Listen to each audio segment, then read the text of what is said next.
Muito bem, o texto básico da mensagem de hoje, se encontra no Sermão do Monte, no sermão portentoso, sermão de nosso Senhor e Salvador Jesus Cristo, conforme Mateus, capítulo 5, versículo de número 9.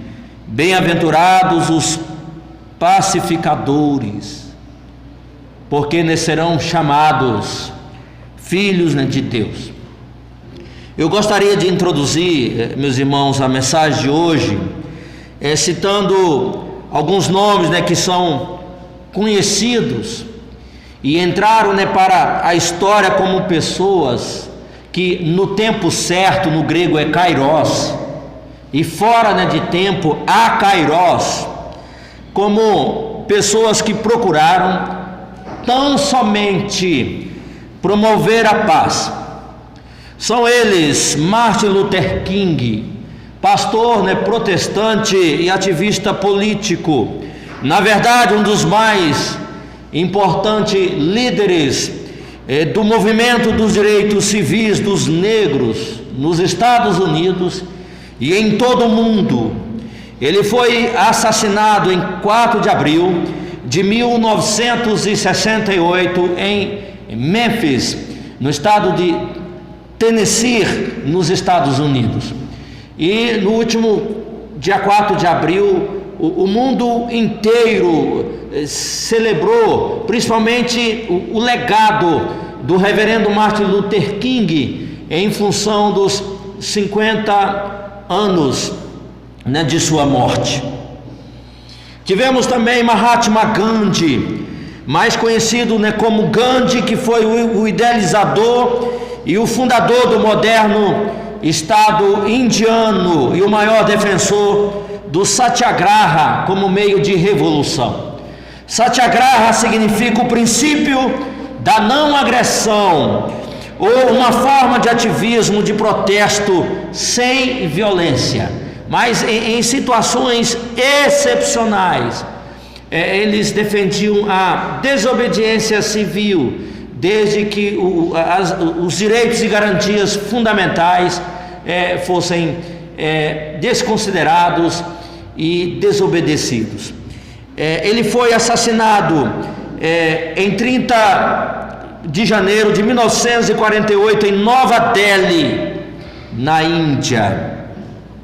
Outro nome, Desmond Tutu, é um arcebispo da igreja anglicana que lutou contra o apartheid em seu país natal, na África do Sul, juntamente com Nelson Mandela, e eles tiveram êxito depois de muita dificuldade, perseguição, pressão. Esse movimento apartheid, discriminação racial, oficialmente cessou, e de uma forma muito prática ainda há, mas nem se compara o que ocorria à época. E mais recentemente nós tivemos Malala, uma ativista paquistanesa que se tornou a mais jovem a receber o prêmio Nobel da Paz. O que essas pessoas têm em comum? Então, pelo que nós já mencionamos, essas pessoas têm em comum o fato de que receberam o prêmio Nobel da Paz. Ora, esse texto que nós acabamos de ler, ele faz parte do primeiro sermão de que se tem notícia como tendo sido apregoado por nosso Senhor e Salvador, Jesus Cristo. E aqui ele não deixa dúvidas. A vida de um verdadeiro cristão não é uma existência fácil e na qual se pode fazer o que bem entende. Então o cristão é chamado para uma vida de obediência, na qual a fé é avaliada, sobretudo pelo comportamento. O apóstolo Paulo, sob inspiração do Espírito Santo, ele pede o seguinte: examinai-vos a vós mesmos, se realmente estáis na fé. Por outras palavras, ele está dizendo: prove isto, neste exato momento. Eu não estou falando que você professou a fé, e que um dia você foi batizado, ingressou formalmente na igreja, e que está há 10 anos, há 15 anos, há 20 anos, 30 anos, na igreja presbiteriana, na igreja batista, na igreja metodista, na igreja Assembleia de Deus, absolutamente, eu quero saber agora, é como você está vivendo em casa, com seus vizinhos, no trânsito, ao jogar futebol. Aqui o pessoal usa o termo pelada. Você está indo na bola ou prefere ir no osso? Na canela? Enfim, eu conheço alguns assim, bons espirituais, mas não conseguem ver uma bola. Quando vão jogar bola, se transforma para pior, porque aí quer brigar com todo mundo, e uma rivalidade fica incompreensível. Então, como você está agindo e reagindo lá na prática do esporte, no trabalho, nas redes sociais, na hora de discutir política, etc. Gente que não fala mais com Beltrano, com Cicrano, que saiu do grupo do WhatsApp, e que saiu do Face, e que não sei o que, por causa de política. Até porque, examine-se, é uma ação contínua no presente. É como se ele dissesse: esteja constantemente examinando a si mesmo, para saber se você de fato é um crente em Jesus.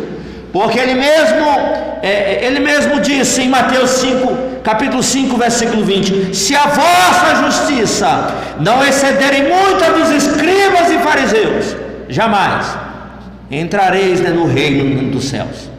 Ou seja, eles iam ao templo todos os dias, eles contribuíam, eles participavam do ministério de adoração da igreja, jejuavam e oravam de uma maneira rigorosa e sistemática, eram fanáticos religiosos. Contudo, Jesus afirma: se a vossa retidão não excederem muita dos escribas e fariseus, jamais entrareis no reino dos céus.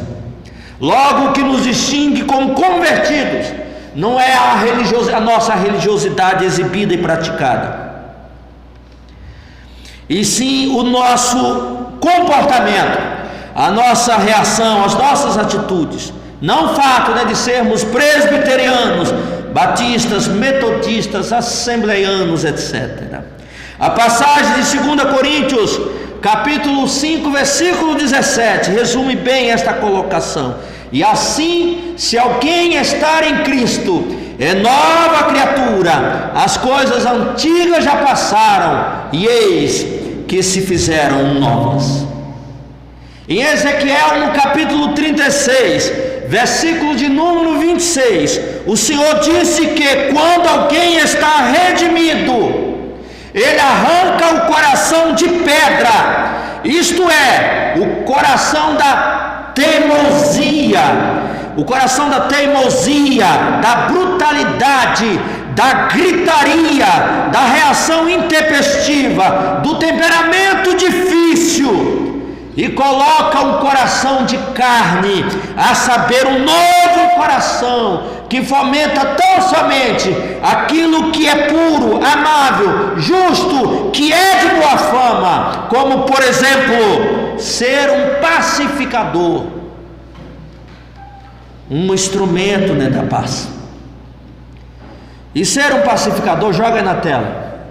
E ser um pacificador, segundo as Escrituras, é um dos degraus da escada que leva a divina bem-aventurança, que traduzimos por felicidade. Este é o único caminho para a harmonia, para a comunhão, a paz, ou nas palavras do apóstolo Paulo, para que tenhamos vida tranquila e mansa, com toda a piedade e respeito.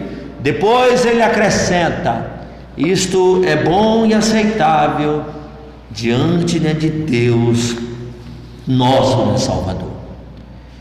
Implicações práticas para a nossa vida, meus irmãos. Por favor, joga aí na tela aí as implicações práticas dessa mensagem, dessa reflexão para a nossa vida.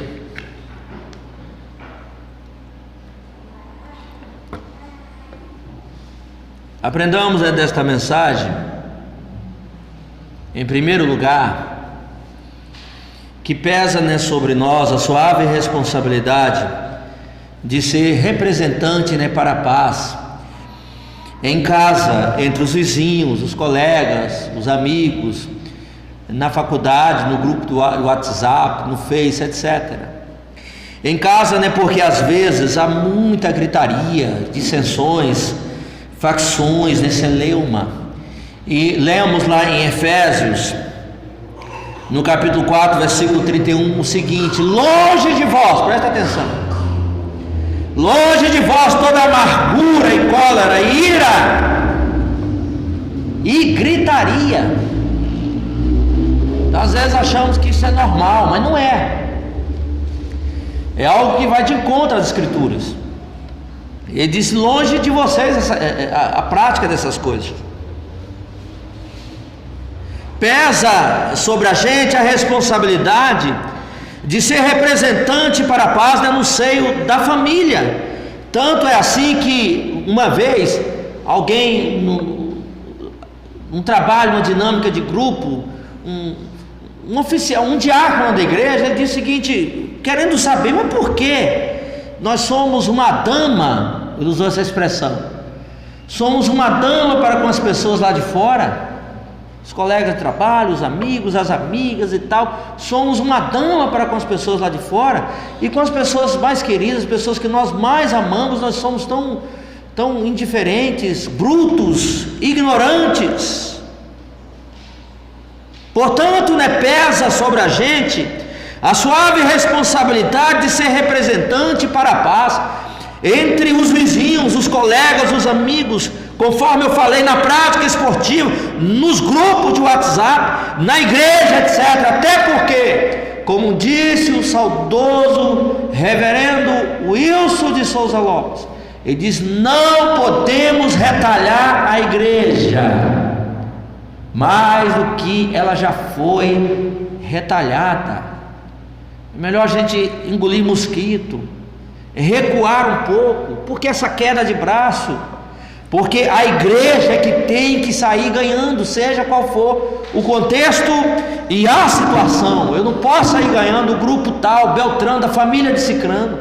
É a igreja que tem que sair ganhando e sair fortalecida, por amor de Deus, por ocasião da formação do Sino do Norte Fluminense. Logo após ele foi transferido para a igreja triunfante, mas ele deixou bem clara essa mensagem: gente, não podemos retalhar a igreja mais do que ela já foi retalhada.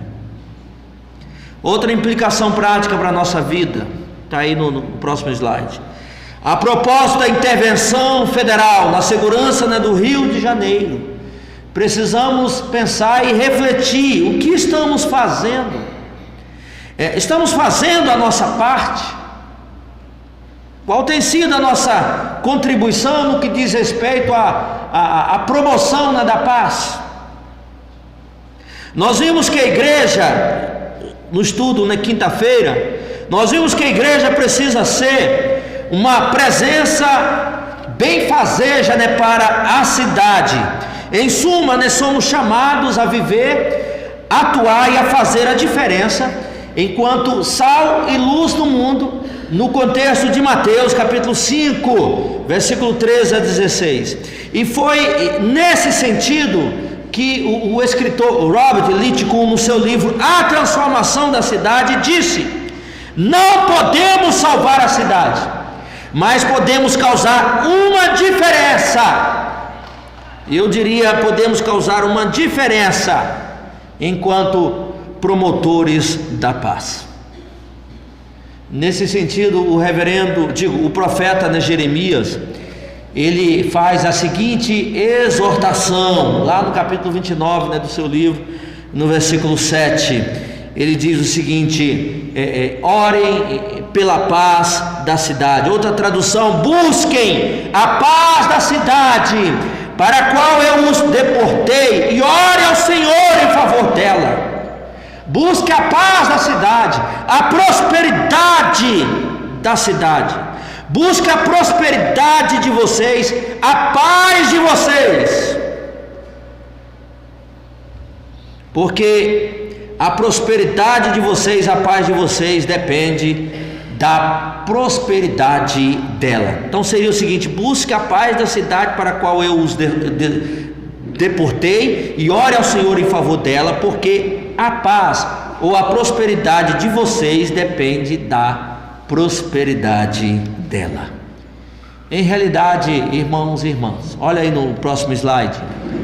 Em realidade, quando nos voltamos para os de fora, isto é, para os habitantes da cidade, no cumprimento da nossa tarefa, no cumprimento da nossa missão, encontramos uma tarefa voltada às pessoas carentes, pessoas necessitadas de paz. Lemos em Lucas, no capítulo 10, versículo de número 5: ao entrardes numa casa, dizei antes de tudo, paz seja nesta casa. Numa outra tradução, o que está escrito ali? Quando entrarem numa casa, digam primeiro, paz a esta casa. Sem dúvida, mais do que nunca, os nossos lares, as nossas ruas, as nossas escolas, as nossas universidades, os nossos estádios de futebol, para quem acompanha sabe muito bem o que está acontecendo. Quando tem Fla-Flu, é ou torcida do Flamengo ou do Fluminense. Se for Flamengo e Vasco, aí é pior ainda. Se é um treino aberto, não pode ser no mesmo dia, mesmo em bairros diferentes. Um dia tem que ser o treino aberto na sexta e outro no sábado, por enquanto. Senão vai ter que ser uma semana de um para o outro. Se for aberto, porque a torcida não pode se encontrar. É assim em São Paulo, é assim no Rio Grande do Sul, é assim em Salvador, e tem sido assim em praticamente todos os estados da federação. Então os nossos estádios de futebol, no campo, o número de pessoas mortas na zona rural é um número assustador. As nossas capitais, os nossos bairros, as nossas favelas, as nossas cidades precisam de paz. Um negócio tão complicado que nós temos. Olha para isso. Nós temos polícia civil, nós temos guarda municipal, nós temos polícia rodoviária estadual, federal, nós temos a Polícia Federal, nós temos Exército, Marinha, Aeronáutica, nós temos cerca elétrica, nós temos cão, câmera, tudo isso para a gente exercer um direito constitucional, o direito de ir e vir.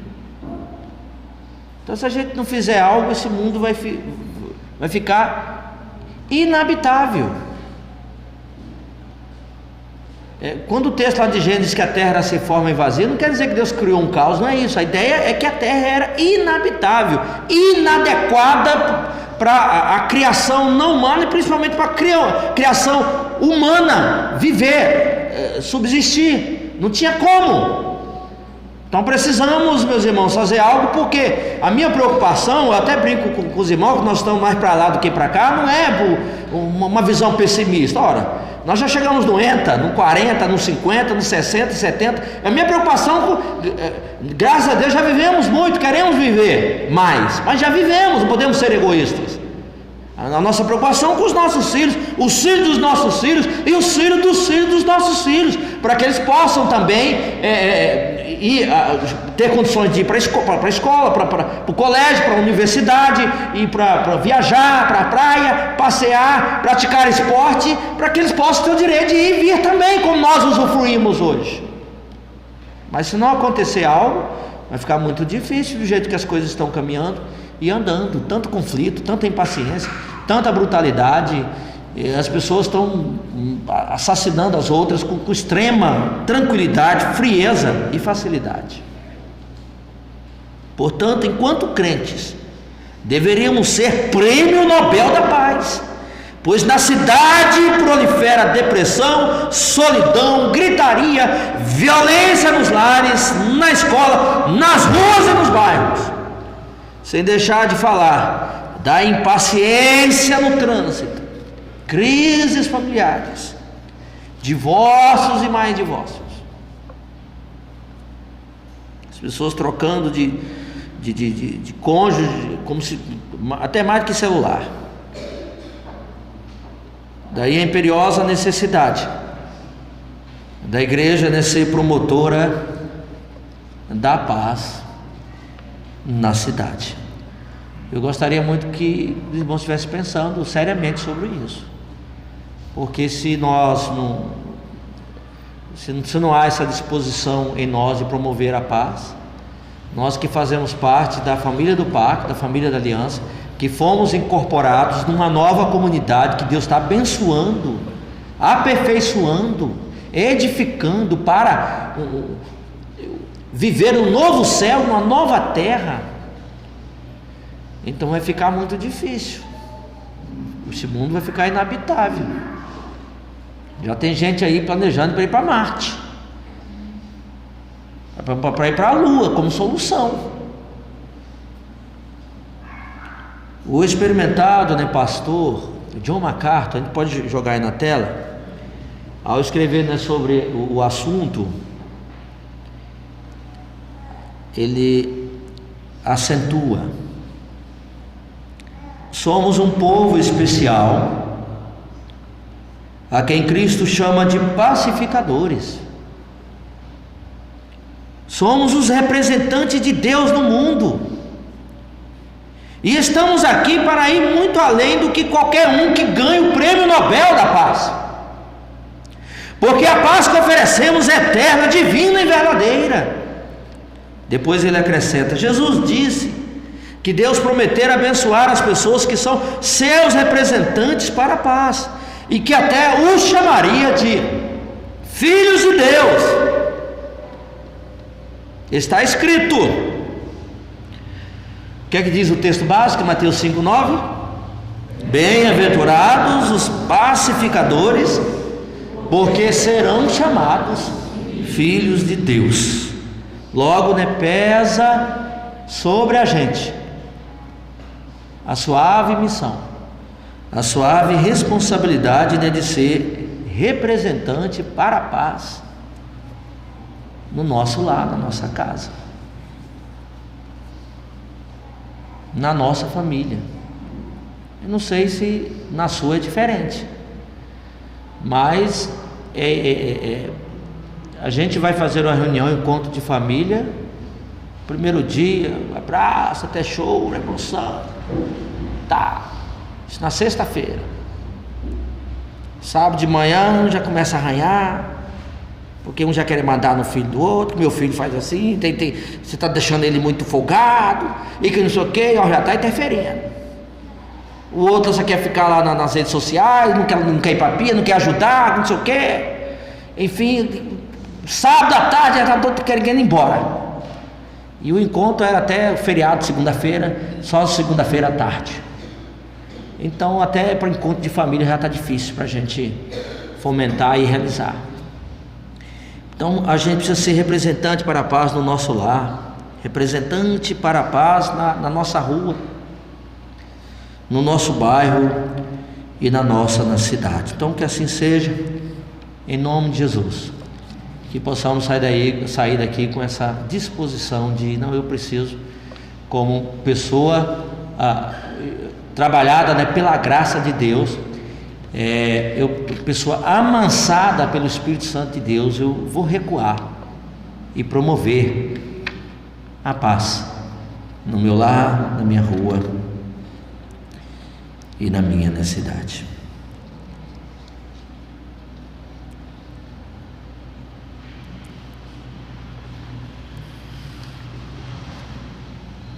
Se você não entendeu nada, eu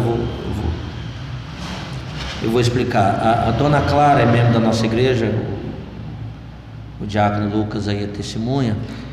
Ela trabalha como enfermeira fora, cuidando, né, de crianças. Ela é especialista, ela até ajudou a gente no Vitor quando estava na tenra idade.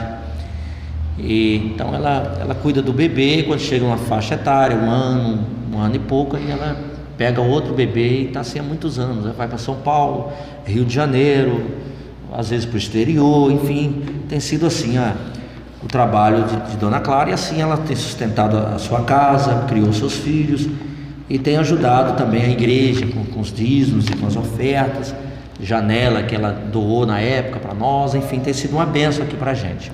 E aí ela chegou em casa aqui. Quando chegou, estava lá a casa uma bagunça, e ela percebeu que os ladrões entraram lá e fizeram uma bagunça, fizeram uma festa. E aí ela fez um BO, foi até a delegacia e deu queixa, enfim, aí os policiais agiram, a P2, que não sei o que, tal. Resumindo, descobriu que tinha gente da vizinhança envolvida naquele roubo ou furto, como você prefere, e por causa disso ela foi ameaçada de morte, e saiu daqui de Itaperuna no desespero e pedindo oração, clamando a Deus graça e por misericórdia, e disse que não vai mais voltar para a casa que é dela, ou vai alugar, vai vender, vai fazer alguma coisa. Então é mesmo nossa igreja, mora aqui do lado. Então, meus irmãos, do lado ali perto da quadra ali de tênis. Então vamos orar a Deus, para Deus ter misericórdia de nós, e como diz o cântico, a começar em mim, ter esse cuidado para exercer o ministério da reconciliação e fazer de tudo para a gente preservar e promover a paz. Que assim seja, no nome de Jesus. Amém. Vamos ficar de pé e vamos orar.